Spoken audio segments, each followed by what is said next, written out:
ٹھیک ہے، انشاءاللہ تھوڑی دیر میں حضرت تشریف لائیں گے، ان کا بیان ہوگا۔ اچھا گڑی کی ٹائم وغیرہ درست کر یا اتار لیں بالکل۔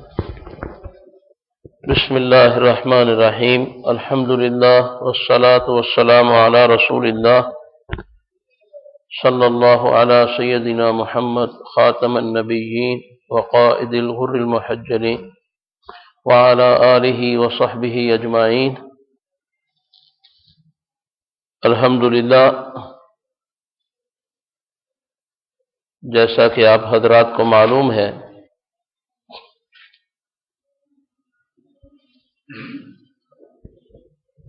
کل یکم ربیع الاول سے 13 روزہ سیرت مصطفیٰ سے معطر روحانی اصلاحی اجتماع شروع ہو رہا ہے۔ اس اجتماع کے بنیادی مقاصد اور ضرورت پچھلے جمعہ میں عرض کی تھی، ساتھی جو تشریف لائے ہیں ان کے سامنے خلاصہ عرض کر دیتا ہوں کہ اللہ سبحانہ و تعالی کا جو دین ہے، جو دین حق ہے، اور اس کے بہت الحمدللہ پہلو ہیں، ہمہ جہت اس کے شعبے ہیں۔ سب سے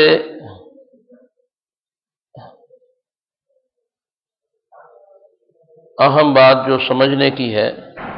وہ یہ ہے کہ کسی چیز کا، کسی دینی حکم کا وہ درجہ جو اللہ کے رسول نے دیا ہے، اس کو اسی درجے میں رکھنا، نہ اس میں زیادتی کرنا، نہ اس میں کمی کرنا، یہ دین کے بنیادی اصولوں میں سے ہے۔ ہم اپنی مرضی سے کسی فرض کو واجب، کسی واجب کو سنت، اور کسی سنت کو واجب اور کسی سنت کو فرض قرار نہیں دے سکتے۔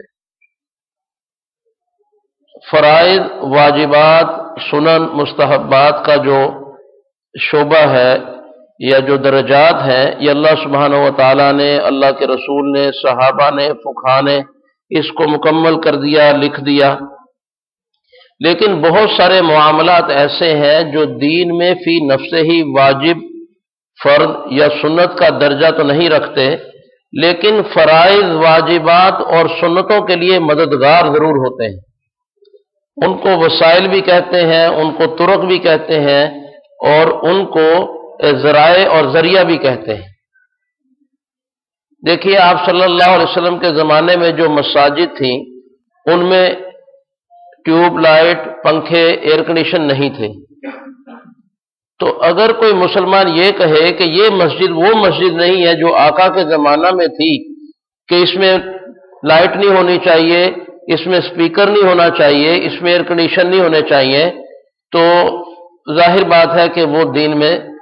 زیادتی کر رہا ہے۔ یہ چیزیں دین میں منع نہیں ہے۔ وسیلے کے درجہ میں جب لوگوں کے، جن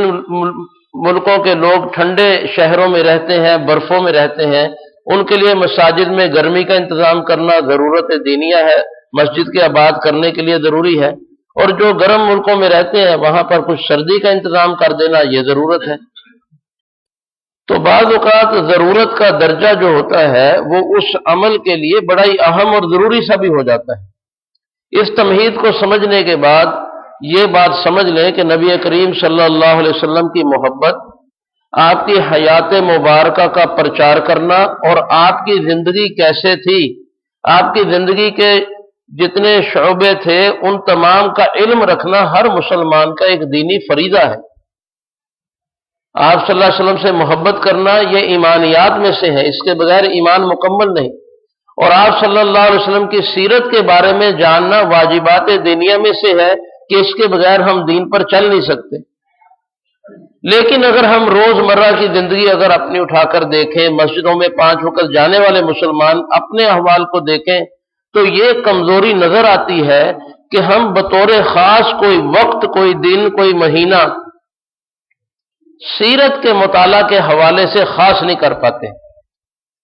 لیکن الحمدللہ ایمان سب کا ہے، یقین ہے، سیرت پڑھنی چاہیے، پڑھانی چاہیے، لیکن انتظامی طور پر ہم اپنے روزمرہ کے ایام میں 2 گھنٹے 4 گھنٹے سیرت کے لیے، آپ صلی اللہ علیہ وسلم کے نام کو اجاگر کرنے کے لیے اور اس کے ساتھ اپنا تعلق مضبوط کرنے کے لیے کوئی ہم انتظامی طور پر کوتاہیوں کا شکار ہے۔ اب شرعی طور پر ربیع الاول کا مہینہ جو ہے، اس کی کوئی اہمیت قرآن، حدیث، سنت، اجماع صحابہ میں بالکل منقول نہیں ہے، اس لیے کہ آقا تو جس کام کے لیے دنیا میں آئے تھے اس کام میں اپنی بھی جان خرچ کی، اپنے صحابہ کی بھی جانیں قربان کی، اور اپنے مال، بیوی بچے سب اس دین کی سربلندی کے لیے قربان کیے، تو دین ہی وہاں اہم ہدف اور اہم مقصد اور سب کچھ دین ہی تھا، اللہ کا دین، اللہ کا نام، بس اسی کی سربلندی تھی۔ جو وسائل اور ذرائع تھے اس کی طرف نہ ان کو توجہ، نہ ان کے بارے میں کوئی زیادہ اہمیت تھی۔ لیکن بعد میں علماء میں سے ایک گروہ ایسا ہو گیا جس نے ان روایات کا سہارا لیا جو اصل میں موجود ہے، کہ آپ صلی اللہ علیہ وسلم سے پوچھا گیا، یا رسول اللہ، پیر کے دن آپ روزے کا اہتمام کیوں فرماتے ہیں؟ فرمایا اس لیے کہ میں اس دن پیدا ہوا ہوں۔ اور اس طرح کی 2 اور روایات بھی ہیں۔ ایک روایت میں آتا ہے کہ حضور صلی اللہ علیہ وسلم کے ایک چچا تھے، انہوں نے آپ کی ولادت کے اوپر اپنی باندی آزاد کر دی تھی خوشی میں، لیکن ایمان نصیب نہیں تھا، کفر کی حالت میں فوت ہوئے، مر گئے۔ تو کسی نے پوچھا کہ انہوں نے تو آپ کی ولادت میں، آپ کی محبت میں باندی آزاد کی تھی، اور اس کا ان کو کچھ ملا؟ فرمایا ہاں ملا، جس دن میری ولادت کا دن آتا ہے اس دن جہنم کا عذاب ان سے تھوڑی دیر کے لیے ہٹا لیا جاتا ہے۔ تو یہ وہ روایات ہیں جن پر علماء نے اس بات پر غور و فکر کر کے چند صدیاں پہلے سیرت کے جو جلسے ہیں، سیرت کی محافل جو ہے، ان کو منعقد کرنے کا انتظام شروع کر دیا تھا۔ لیکن جو محققین ہیں جن کی نظر زیادہ عمیق اور گہری ہے، وہ اس کے اندر یہ قباحتیں دیکھ رہے تھے کہ جو چیز صحابہ، خلفائے راشدین، فقہا کے ہاں اہمیت کے ساتھ نہیں چلی، کل کو عوام الناس اس میں غلو اور زیادتیاں ضرور کریں گے، اور ایک ایسی چیز جو دین نہیں ہے وہ دین بن کر رہ جائے گی، اور وہ اس سے بچاتے رہے اور اس کی اہمیت کو کم کرتے رہے اور اس پر زور دیتے رہے اپنے متبعین کو کہ جو بات کی اہمیت دین میں نہیں ہے اس کو زیادہ اہمیت نہ دو۔ تو وہ اپنی جگہ بھی سچے تھے، وہ بھی سچے تھے۔ لیکن بات یہ ہے کہ جب فضا عام بن گئی، 60 کے قریب اسلامی ملکوں میں، 58 اسلامی ملکوں میں ربیع الاول کی چھٹی کی جاتی ہے۔ میں نے اس دن بھی عرض کیا تھا کہ 12 ربیع الاول کو چھٹی کی جاتی ہے، حالانکہ اکثر علماء، محققین اور مورخین کی رائے یہ ہے کہ 12 ربیع الاول کو حضور کی پیدائش کا دن نہیں ہے، اس دن تو بدھ بنتی ہے، پیر نہیں بنتی، پیر منگل بدھ بلکہ جمعرات بنتی ہے، 9 ربیع الاول کو پیر بنتی ہے۔ آج کل تو آپ کو معلوم ہے یہ جو اعداد و شمار کے ادارے ہیں، چاند ستاروں کی چالیں ہزاروں سال پیچھے کیا دن تھا، کیا تاریخ تھی، وہ بھی نکال بیٹھے ہیں اور آئندہ بھی نکال بیٹھے، قیامت 400 سال تک، 500 سال تک کتنے سورج گرہن ہونے ہیں، کتنے چاند گرہن ہونے ہیں، یہ سب آج ڈائریوں میں موجود ہیں، کیونکہ آج کل سائنس نے بہت ترقی کی ہے۔ تو یہ موضوع ہٹ کر 9 ربیع الاول ہو یا 12 ربیع الاول ہو، لیکن فی نفس ہی اس میں علماء کا کسی کا اختلاف نہیں ہے کہ اگر عوام الناس اور عامت المسلمین ربیع الاول کے حوالے سے اپنے نبی کے ساتھ اپنی محبت کو زندہ کرنے کے لیے، اپنے نبی کی سیرت کو سننے کے لیے اگر آمادہ ہیں، تو عقل مند علماء جو ہے وہ اس وقت کو ضائع نہ کریں، ان اوقات کو قیمتی سمجھیں اور اس میں اس انداز کی محافل اور سیرت کے جلسے اور سیرت کے اجتماعات منعقد کرائیں کہ لوگ صحیح دین کو سمجھ لیں اسی بہانے۔ تو لہذا یہ تمام شرعی ضرورتوں کے پیش نظر الحمدللہ ہمارے اکابرین کے ہاں بہت پرانا یہ سلسلہ جاری تھا کہ وہ ربیع الاول میں سیرت کے اجتماعات بغیر تاریخ منعقد کیا کرتے تھے، اور لوگوں کو بدعت اور جہالت اور گمراہی سے بچانے کے لیے، چونکہ عوام الناس جو میلاد النبی کو عید کے طور پر، میلے کے طور پر مناتی ہے، نمازوں کو اہتمام نہیں ہوتا اور منکرات اور حتیٰ کہ محرمات میں مبتلا ہو جاتی ہے، اور پوری دنیا میں ایک آپ صلی اللہ علیہ وسلم کے نام مبارک کی نسبت سے ایک سرشاری کا عالم ہوتا ہے، تو کوئی عقل مند حکیم جو ہے اس حالت میں، اس وبا میں اپنے کمرے میں بیٹھ کر اس بیماری کو یا اس موقع کو ضائع نہیں کرتا۔ تو یہ اس کے بارے میں یہ تفصیلی ایک موضوع ہے، چل بھی سکتا ہے، لیکن مختصر عرض یہ کرنا ہے کہ اس مہینے میں سیرت کے حوالے سے اگر کوئی کچھ سننا چاہے، کچھ درود شریف کا اضافہ کرنا چاہے، سیرت کے حوالے سے کوئی کہنا چاہے، تو اس کی حوصلہ افزائی کرنا یہ وقت کا تقاضا ہے، نہ کہ اس کو ہم بدعت اور شرک کے فتوے دیں، اور ورنہ یہ ہوگا کہ وہ ان علماء کے ہاتھ چڑھے گا، ان عوام کے ہاتھ چڑھے گا جو اس مبارک دنوں میں مبارک دن اس لیے کہ نبی کی نام کی نسبت کے ساتھ مبارک بنا دیے گئے۔ میں نے پہلے عرض کر دیا تھا کہ آپ صلی اللہ علیہ وسلم کا ذکر، آپ کی سیرت کا سیکھنا سکھانا، آپ صلی اللہ علیہ وسلم کے اوپر درود بھیجنا، یہ پورے سال کی ہماری ڈیوٹی ہے، ہر دن کی ڈیوٹی ہے، لیکن بات انتظامی ہے۔ جس طرح آپ لوگ جانتے ہیں انتظامی طور پر کہتے ہیں جی یہ فلاں تاریخ سے ٹریفک کا ہفتہ منایا جائے گا، فلاں دن کو جو ہے یوم نسواں منایا جاتا ہے، فلاں جی یوم مزدورہ منایا جاتا ہے۔ کیا مطلب؟ مزدور کے جو حقوق ہیں، عورتوں کے جو حقوق ہیں، شہدائے کشمیر کے جو حقوق ہیں، وہ تو پورا سال ہمارے کندھوں پر ہے، لیکن کیوں دن منایا جاتا ہے؟ یکجہتی کشمیر آج مثلا منایا جا رہا ہے مثال کے طور پر، تو کیوں منایا جاتا ہے؟ تاکہ اس موضوع کو، اس کی اہمیت کو زیادہ اجاگر کیا جائے اور ہمیں احساس ہو کہ ہمارا اس بارے میں کیا وظیفہ ہے، کیا ہماری ڈیوٹی ہے۔ یہ مطلب نہیں کہ بس ہم سیرت کے 10-12 دن میں درود شریف کثرت سے پڑھ لیں، سیرت کی محافل میں ہم شریک ہو جائیں تو پورا سال خدا نہ خواستہ آپ صلی اللہ علیہ وسلم کے حقوق ہمارے کندھے سے اتر گئے، یہ مطلب نہیں ہے، بلکہ مطلب یہ ہے کہ پورے سال ہمارے اوپر کیا حقوق ہے اس کا ہم ایک تازہ کرنے کا یہ ایک ذریعہ بناتے ہیں اس محافل کو جو سیرت کے حوالے سے متعین ہوتی ہیں۔ تو الحمدللہ آپ حضرات میں سے اکثر کو علم ہے کہ مرکز کا ایک سالانہ روحانی اصلاحی اجتماع ہوتا تھا الحمدللہ، اور وہ ہو رہا ہے، تو یہ زیادہ مناسب سمجھا گیا کہ اس اصلاحی اور روحانی اجتماع کو سیرت کے تابع کر کے 13 روزہ پر لی جایا جائے تاکہ بھرپور سیرت کے دروس ہوں، آپ صلی اللہ علیہ وسلم پر کثرت درود ہو، اور ایک شیخ کامل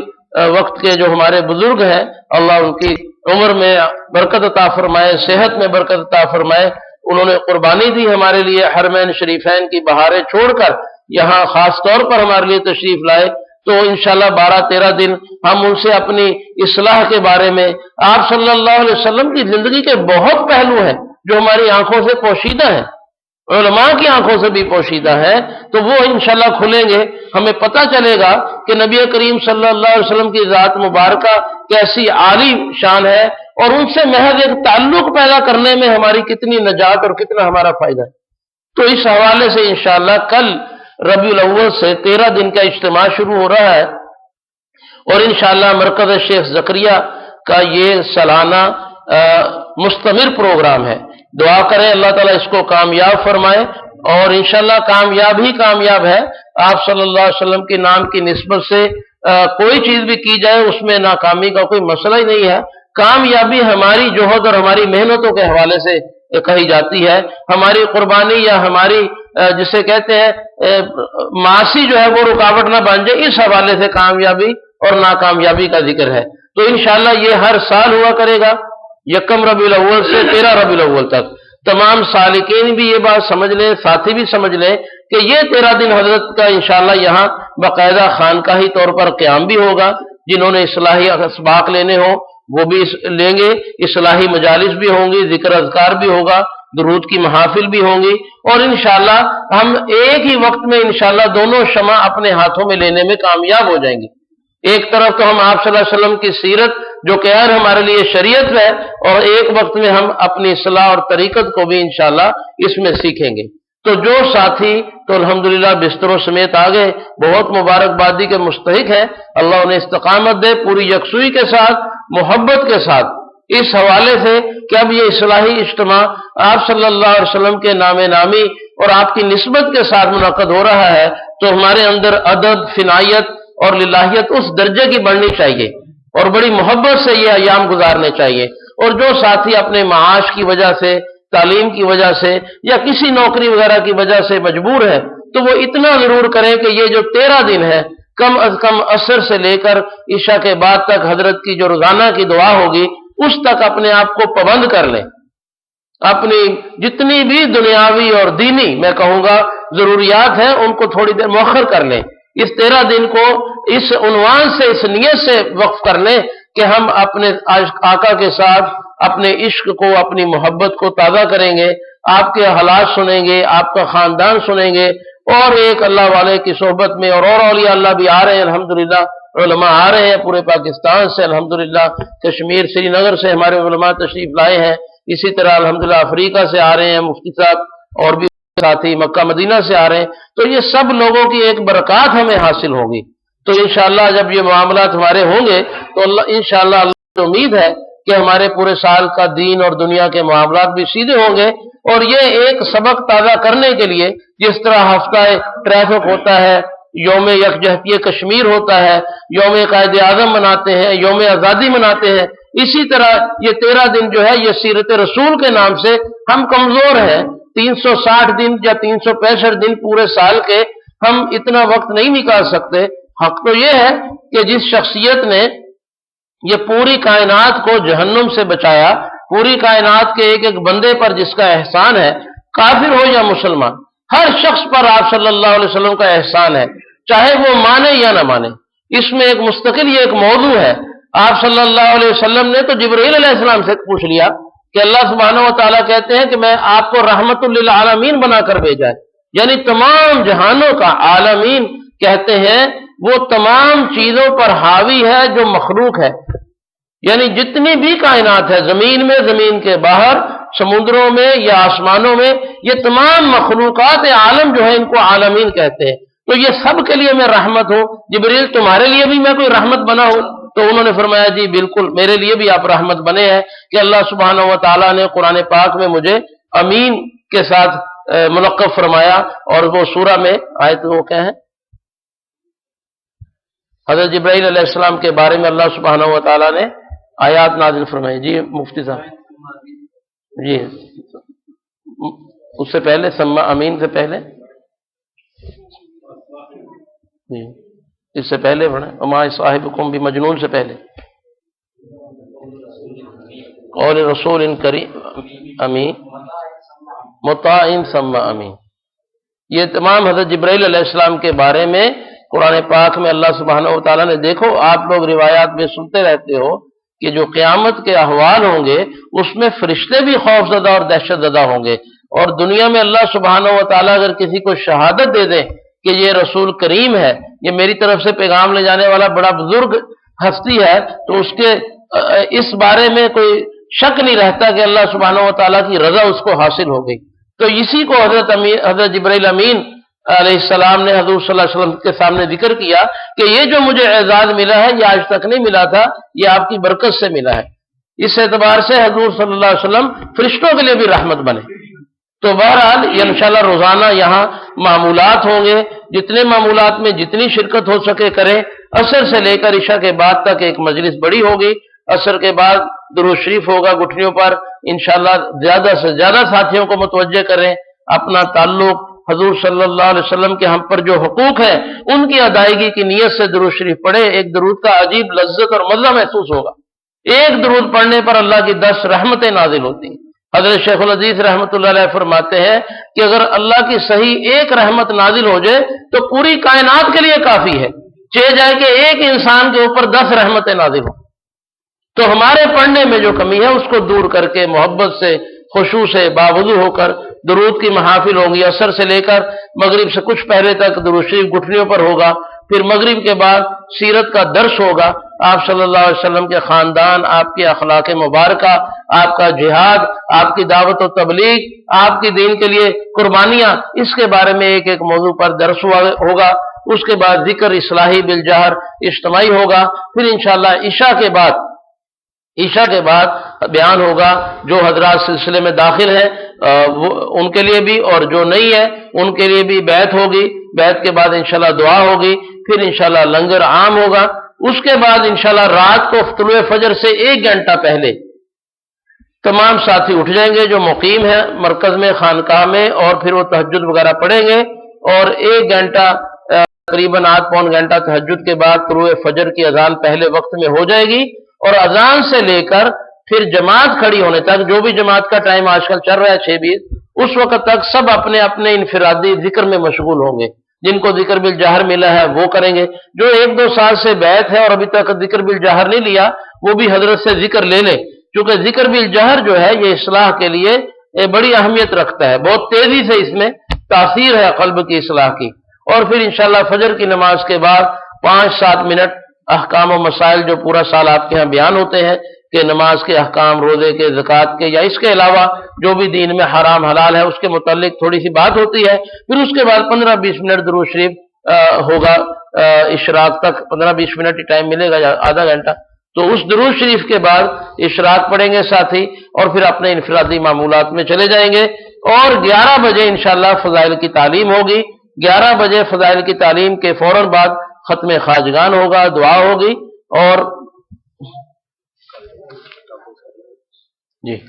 اور اس کے بعد انشاءاللہ ظہر کی نماز ہوگی۔ ظہر کی نماز کے بعد انشاءاللہ بیان ہوا کرے گا روزانہ سیرت پر، اصلاح قلب پر، اور اس میں انشاءاللہ جو ہمارے اکابرین یہاں موجود ہیں یا باہر سے جو مہمان آئیں گے، روزانہ ان کا بیان ہوا کرے گا باری باری، اس کو بھی بہت سنے، قیمت کی سمجھے، انشاءاللہ اس کا بھی بڑا فائدہ ہوگا۔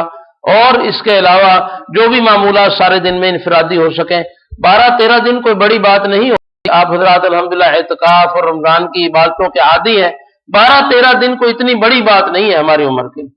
12-13 دن کوئی بڑی بات نہیں ہے۔ اپنے دل کو نرم کرنے کے لیے، اپنے تعلق کو اللہ اور اللہ کے رسول کے ساتھ قوی کرنے کے لیے ان دنوں کو فارغ کریں، اور اپنے معمولات زندگی جو ہے اس کو مختصر کریں، اور انشاءاللہ اس کی رونق، ان 13 دنوں کی جو برکات ہیں، جو اس کے انوارات اور اثرات ہیں، پورا سال انشاءاللہ آپ اپنے قلوب میں، اپنے گھروں میں، اپنے کاروباروں میں انشاءاللہ محسوس فرمائیں گے۔ شرط یہ ہے کہ ہم جتنی ہمت کے ساتھ، اور خاص طور پر جو ساتھی مقیم ہیں ان سے درخواست ہے کہ لایانی سے، غیر ضروری روک ٹوک سے اور انتظامی مشورے دینے سے پرہیز کریں۔ یہاں پر ماشاءاللہ سارا سال انتظام ہی ہوتا رہتا ہے، بڑے انتظامی ماشاءاللہ علماء یہاں موجود ہیں، آپ لوگوں کو معلوم ہے یہاں پر ایک اکیڈمی کا تعلیمی سال کا افتتاح تو ہو چکا، اگرچہ اکیڈمی کی بلڈنگ کا افتتاح 12 ربیع الاول کو، جو تقریباً 12 فروری کو، جو شاید 9 ربیع الاول بنے گی، ہفتے کو ایک، اور 8 ربیع الاول بنے گی، اس میں ہو رہا ہے بلڈنگ کا سامنے افتتاح۔ تو اس میں الحمدللہ 44 علماء ہی پڑھ رہے ہیں، کوئی غیر عالم نہیں ہے اس میں۔ ویسے اس اکیڈمی کے اہداف میں سے یہ بھی ہے کہ غیر علماء جو کچھ پڑھنا چاہتے ہیں ان کے لیے بھی کورس کا اعلان ہوگا انشاءاللہ 8 ربیع الاول 12 فروری کو، ظہر کو، دوپہر کو 1:30 بجے نماز ظہر کے بعد اس کا افتتاح ہوگا۔ اس میں بھی الحمدللہ ملک بھر سے اور غیر ملک سے بھی الحمدللہ مہمان آ رہے ہیں، تو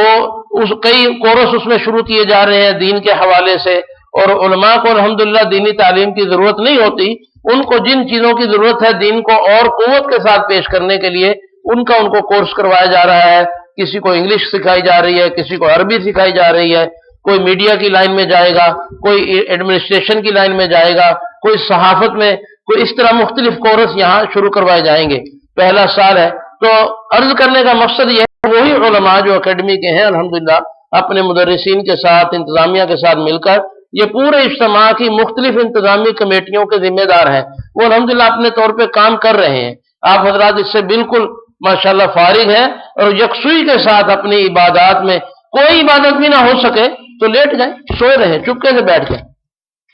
چونکہ مساجد کے اندر، خانقاہوں کے اندر شیطان کو یہ راستہ نہیں ملتا کہ آپ سے کوئی ایسی غلطی کروا لے جس کا تعلق بازاروں سے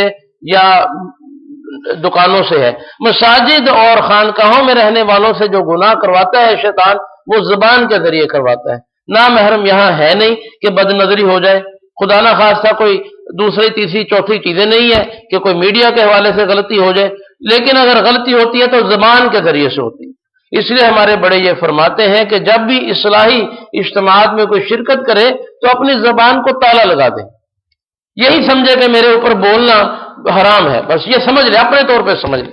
شرعی طور پر تو حرام نہیں ہے، لیکن اپنی اصلاح کے طور پر سوچے کہ نہیں، میرے لیے واجب ہے کہ میں خاموش رہوں۔ ہاں بلا ضرورت کوئی ضرورت ہو شدیدہ تو اس وقت بات کریں، لیکن بیٹھ کر ساتھیوں سے تعارف کرنا، پھر اس تعارف کے بعد ان کے معمولات زندگی، پھر ان کے کاروبار، پھر اپنے کاروبار، پھر ملکی حالات کے بعد پھر غیبتیں، پھر غیبتوں کے بعد بہتان، اور پھر بہتانوں کے بعد کیا ہوتا ہے؟ دل سخت جب ہو جاتا ہے پھر ذکر میں دل نہیں لگتا۔ رات کو 12-1 بجے تک جا کر گپے مارنے والے 4 بجے اٹھ کر کیسے تہجد پڑھیں گے؟ پھر یہ ہوگا کہ معمولات میں سستی ہوتی جائے گی، اور یہ جو اتنا کہنے کی بات نہیں ہے لیکن یہاں کہہ دیتا ہوں، یہ اتنا بڑا لاکھوں کا خرچہ کر کے جو پروگرام کیا جا رہا ہے، اور جس میں اتنے بڑے بڑے بزرگوں علماء کو پوری دنیا سے تکلیف دے کے بلایا جا رہا ہے، تو اس کا مقصد اعظم فوت ہو جاتا ہے۔ آپ صلی اللہ علیہ وسلم کی سیرت کے حوالے سے، ہم اپنے ذمہ داریوں کے حوالے سے وہ چیزیں بھول جاتے ہیں جو ہمیں یہاں سیکھنی ہے، اور طوطا مینا اور بٹیروں کی باتوں میں ہمارے 12-13 دن نکل جاتے ہیں، اور پھر ہم جناب جب گھروں میں چلے جاتے ہیں تو پھر سوچتے ہیں کہ ہمیں وہاں کچھ نظر تو آیا نہیں، فائدہ تو ہوا نہیں۔ فائدہ نظر آنا تبھی ہوگا جب قواعد اور اصول کی پابندی کی جائے گی، اور قواعد اور اصول میں یہ بات واجب کے درجہ میں ہے کہ کوئی غیر ضروری بات، آپس کا تعارف، گپ شپ بالکل ختم کر کے یکسوئی کے ساتھ لگے رہیں۔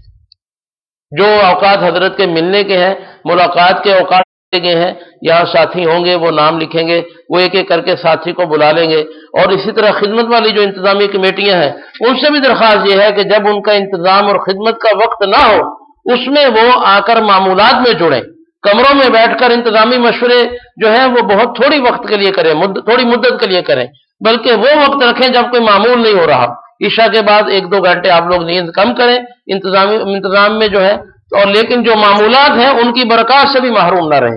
جو پہرے پر ہیں، جو کھانے پر ہیں، وہ بھی مجمع میں آئیں، کھڑے رہیں، بیٹھے رہیں۔ درود شریف کی مجلس ہے تو ٹھیک ہے، جہاں ڈیوٹی دے رہے ہیں وہاں درود شریف پڑھتے رہیں۔ اگر ذکر کی مجلس ہے تو جہاں جہاں ڈیوٹی ہے وہاں ذکر کرتے رہیں، اور اسی طرح اگر تعلیم ہو رہی ہے تو اپنی باتوں میں مشغول ہونے کی بجائے جہاں جہاں ڈیوٹی پر ہے وہیں سے کان جو ہے اسپیکر کی طرف لگائے رکھیں، اور ذکر اذکار سنتے رہیں اور تعلیم سنتے رہیں، تو انشاءاللہ اس کا بڑا فائدہ ہوگا، اور ان تمام محلہ والوں کے لیے بھی الحمدللہ اور شہر والوں کے لیے بھی بہت مبارک بات ہے، اور اللہ سبحانہ و تعالی اپنا رحم کر دیں تو پورے ملک کے لیے جو مجالس برکتیں اور رحمتیں ہوتی ہیں۔ حدیث شریف میں آتا ہے کہ اہل آسمان جو ہے، فرشتے جو ہیں، ان مکانوں پر، ان جگہوں پر فخر کیا کرتے ہیں جہاں پر ذکر کی مجالس ہوتی ہیں، اور فرمایا کہ جس طرح تم لوگ جب آسمان پہ نظر اٹھاتے ہو تو ستارے تمہیں چمکتے نظر آتے ہیں، تو جو مجالس اللہ اور اللہ کے رسول کے نام کے لیے منعقد ہوتی ہیں یہ آسمان والوں کو ستاروں کی طرح چمکتی نظر آتی ہیں، یہاں نور ہوتا ہے۔ اور آپ لوگ یہ حدیث حضرت سے بار بار سن چکے کہ جب دین کی مجالس میں لوگ جمع ہوتے ہیں تو فرشتوں کے ایک مجمع بہت بڑا آسمان تک ان کے اوپر پر پھیلا لیتا ہے، اپنی سکینہ اور رحمت نازل کرتا ہے، اور اس مجلس ختم ہونے کے بعد اللہ سبحانہ و تعالیٰ فرشتوں کو گواہ بنا کر کہتے ہیں کہ یہ سارے لوگ جو جمع تھے یہ کیا کر رہے تھے؟ وہ بتاتے ہیں جی تم آپ کا ذکر ہی تھا اور کوئی مقصد نہیں تھا، کسی کو کوئی یہاں تنخواہ نہیں ملنی تھی، اپنی ٹکٹیں خرچ کر کے لوگ انڈیا سے آئے، اپنی ٹکٹیں خرچ کر کے لوگ افریقہ سے آئیں گے، مکہ سے آئیں گے، اپنے خرچے پر آئے ہوئے ہیں، اور فکر یہ ہے کہ یا اللہ آپ راضی ہو جائیں، جنت ہمارا مقدر بن جائے، اور ہم سے جو گناہ ہوئے ہیں وہ آپ معاف کر دیں اور دوزخ سے ہمیں پناہ فرما دیں۔ تو اللہ سبحانہ و تعالیٰ تمام فرشتوں کو کہتے ہیں جو اس مجلس سے جاتے ہیں کہ تم گواہ رہو، میں نے ان کی طلب پر ان کو جنت دے دی، اور ان کے خوف پر میں نے جہنم سے ان کو پناہ دے دی۔ یعنی ایک مجلس کا یہ انعام ہے۔ جب 12-13 روزہ مجلس ہوگی تو اللہ سبحانہ و تعالیٰ کی رحمت کتنا گنا اور کتنی زیادہ جوش میں ہوگی۔ اس لیے خوب کوشش کرے، ہر آدمی یہ کوشش کرے کہ میری ہمت اور میرے عمل سے انشاءاللہ اس مجمع میں رحمت ہوگی، اور میری کوتاہی سے خدا نہ خواستہ یہاں کوئی نحوست نہ آ جائے۔ ہر سالک اور ہر رہنے والا آدمی اس تصور سے وقت گزارے کہ یا اللہ میری کوتاہیوں کی وجہ سے، میرے گناہوں کی وجہ سے، میری کسی بد عملی کی وجہ سے یہ اتنا مبارک مجمع یا اللہ کہیں محروم نہ رہ جائے۔ اس جلوے سے ہم نے، ہر آدمی نے یہاں بیٹھنا ہے، کام کرنا ہے، اور انشاءاللہ باقاعدہ طور پر کل یعنی ہفتے کی تہجد سے انشاءاللہ اجتماع کا آغاز ہو جائے گا۔ آج آپ لوگوں کے جو روزمرہ کے یہاں معمول ہیں ان میں ایک معمول ماہانہ ہے، شمسی مہینہ، جس کو لغت عام میں انگریزی مہینہ کہتے ہیں، حالانکہ وہ انگریزی مہینہ نہیں ہے، فی نفس ہی یہ سورج کی جو تاریخ ہے یہ تو عیسیٰ علیہ السلام کے وقت سے تھی، اگرچہ اس میں تبدیلی ہو گئی، کبھی جنوری سے مہینہ شروع ہوتا تھا، کبھی مارچ سے شروع ہوتا تھا، 400-500-700 سے یہ ہم لوگ اس کو انگریزی تاریخ کہنے لگے، چونکہ ہم نے انگریزوں کی ماتحتی میں 100-150 سال گزارا ہے، اصل میں یہ شمسی مہینہ ہے، سورج کا مہینہ، یہ بھی اللہ کے بنائے ہوئے ہیں، سورج کے مہینے بھی اللہ کے ہیں، چاند کے مہینے بھی اللہ کے ہیں۔ انتظامی طور پر چونکہ سورج کے مہینوں کی تاریخیں لوگ یاد رکھتے ہیں، اسلامی مہینوں کی تاریخیں یاد نہیں رکھتے، تو ہم نے اس اعتبار سے ہر شمسی مہینے، سورج والے مہینے کی تاریخ کے پہلے جمعہ کو ماہانہ یہاں ذکر اور اصلاحی مجلس منعقد کرتے ہیں، اس حوالے سے ساتھی آتے بھی ہیں، آئے ہوئے بھی ہیں۔ تو جمعہ کی نماز کے بعد وہ مختصر مجلس یہاں ہوتی ہے جس میں درود شریف پڑھا جاتا ہے، اس کے بعد فضائل درود میں 5-7 منٹ تعلیم ہوتی ہے درود شریف کے دوران ہی غالباً، پھر ذکر بالجار ہوتا ہے اجتماعی، سب مل کر کرتے ہیں، پھر دعا ہو جاتی ہے، اس کے بعد پھر عام کھانا ہوتا ہے جس کو عرف عام میں لنگر کہتے ہیں، تو جو حضرات بھی مجلس میں شریک ہوں ان سب کے لیے کھانا پکا ہوا ہے، کھانا کھا کر جائیں۔ اور دوسری بات، اس اجتماع میں انشاءاللہ مرکز کی بہت ساری دیگر محنتیں اور دیگر جو شعبے ہیں ان کا افتتاح ہو رہا ہے۔ اس میں ایک افتتاح یہاں پر جیسے میں نے بتایا اکیڈمی کا ہو رہا ہے، جو کہ تعلیمی ایک بڑا آغاز ہے ہائر ایجوکیشن، عالی تعلیم کے لیے، جو لوگ پڑھے لکھے ہیں کالج کے ہوں یا یونیورسٹیوں کے ہوں یا جو لوگ علماء ہیں، ان لوگوں کے لیے اس سے آگے کی تعلیم کے مختلف کورس کروائے جا رہے ہیں۔ 40 دن سے لے کر 2 سالہ تک مختلف کورسوں کا یہاں ایک وہ ترتیب دی جا رہی ہے، اس کے اوپر تفصیلی انشاءاللہ گزارشات جو ہیں وہ ہفتے کے دن کریں گے۔ اور اس کے ساتھ ساتھ اس اجتماع میں آج سے مکتبۃ النور، یہ جو مرکز کا دینی کتابوں کا مکتبہ ہے، دینی کتابیں چھاپنا اور آگے پہنچانا سستے سے سستے داموں میں، اور حتی الامکان اس میں جو ضرورت ہے امت اسلامیہ کی اس کو پورا کرنا، اس کا بھی آج افتتاح ہو رہا ہے، بلکہ الحمدللہ۔ تو اس سلسلے میں ساتھی نے یہ پرچہ دیا ہے، فوری طور پر مرکز کی چھپی ہوئی کافی چیزیں ہیں، لیکن 2-3 کتابیں بڑی اہم ہیں۔ ایک تو سیرت ڈائری ہے، یہ القلم اخبار والوں نے چھاپی ہے، وہ بھی آئے تھے دے گئے ہیں۔ اس حوالے سے انہوں نے اس ڈائری میں تاریخ وار آپ صلی اللہ علیہ وسلم کی سیرت مبارکہ کو مرتب کیا ہے، اور بھی اس میں بہت ساری ہیں۔ ان کا عام ریٹ جو اخبار وغیرہ میں آپ پڑھتے ہیں، ہمیں بھی وہ وہی ریٹ دے کر گئے ہیں، 200 روپیہ، کہہ رہے ہیں جی یہی ریٹ سب کو دے رہے ہیں، تو آپ بھی اسی پر چلیں۔ بہرحال اگر کوئی اس کو لے لے تو ٹھیک ہے، وہ بھی ایک دینی ادارہ ہے، اس کی مدد ہو رہی ہے۔ اگر کوئی سمجھے اس میں ریٹ زیادہ ہے 10, 20, 30 روپیے، تو وہ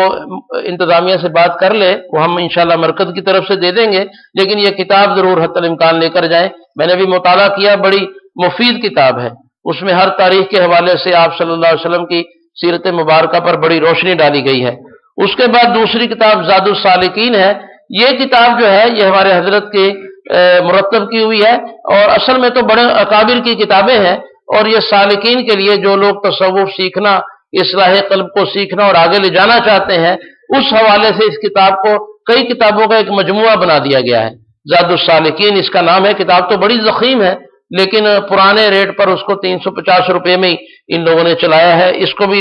دیکھا جا سکتا ہے۔ حزب العظم ہے، مختصر الحزب العظم، جس میں روزمرہ کی دعائیں اور اس طرح مختلف، یہ مرکز کی طرف سے چھپی ہوئی ہے، کئی سالوں سے الحمدللہ بہت زیادہ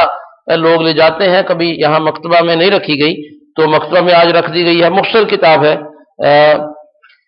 اور بھی کئی کتابیں ہیں، تحفۃ السالکین ہے، اور جماعت تبلیغ، یہ تو علماء کے لیے ہے، عربی کتاب ہے، یہ عرب دنیا کے لیے لکھی گئی ہے، جس میں تبلیغی جماعت کے فضائل اور عرب علماء کی تئییدات اور فتویٰ اور تبلیغی جماعت کے اصول اور تبلیغی جماعت کی کیا اہمیت ہے مسلم امہ میں، اس حوالے سے اس پر بات کی گئی ہے۔ جی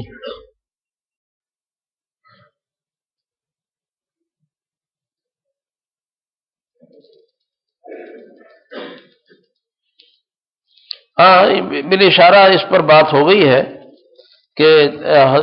معمولات کے حوالے سے کہ ساتھی اپنے وقت کو زیادہ سے زیادہ قیمتی بنائیں۔ بہت سارے ساتھیوں نے یہ پہلے بھی شکایت کی ہے، ابھی بھی پرچی آئی ہے کہ جو ساتھی مقیم ہیں وہ کم از کم تکبیر اولیٰ سے 10-15 منٹ پہلے مسجد میں آئیں، اپنی سنن بھی پڑھیں اور اس کے بعد مسجد میں انتظار بھی کریں۔ دیکھیں آپ صلی اللہ علیہ وسلم نے فرمایا لا رہبانیہ فی الاسلام ولکن الانتظار فی الصلاۃ کما قال، کہ اس طرح کی ایک روایت ہے جس کا مفہوم یہ ہے کہ اسلام میں رہبانیت نہیں ہے۔ رہبانیت کیا ہوتی تھی؟ پہلے دینوں میں یہ تھا کہ اگر آپ پورا دین پر چلنا چاہتے ہیں تو بیوی بچوں کو چھوڑ دیں بالکل ہمیشہ کے لیے، جنگلوں میں جا کر کسی گھاٹی میں کسی غار میں بیٹھ جائیں اور ساری زندگی اللہ اللہ کرتے رہیں، تو پھر آپ اللہ والے کہلائیں گے، آپ دیندار کہلائیں گے۔ اسلام میں یہ نہیں ہے۔ آپ نے فرمایا جو وقت نمازوں کے درمیان میں ایک مصلی مسجد میں بیٹھ کر سنت وغیرہ کے بعد جماعت کا انتظار کرتا ہے، آپ نے فرمایا بس یہی ان کے لیے کافی ہے۔ جو انعام ان لوگوں کو پوری زندگی غاروں میں وقف کرنے سے ملتے تھے، اللہ سبحانہ و تعالیٰ وہ انعام اس امت کو آپ صلی اللہ علیہ وسلم کی طفیل اور صدقے میں چند منٹ جو انتظار نماز کے لیے ہم بیٹھتے ہیں اسی میں عطا فرما دیتے ہیں۔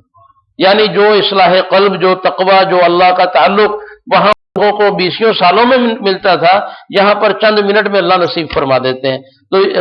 مقیمین حضرات خاص طور پر طلبہ اور انتظامیہ اس کا بڑا اہتمام کریں کہ اپنے معمولات کو اذان کے بعد سمیٹیں، اذان کے بعد حتی الامکان وضو وغیرہ میں لگیں اور مسجد میں آ کر انتظار کریں۔ کم از کم مرکز میں رہنے والے کسی حضرات کی تکبیر اولیٰ فوت نہیں ہونی چاہیے، اس کا اہتمام کریں، ان دنوں میں بھی کریں اور پورا سال بھی کریں انشاءاللہ۔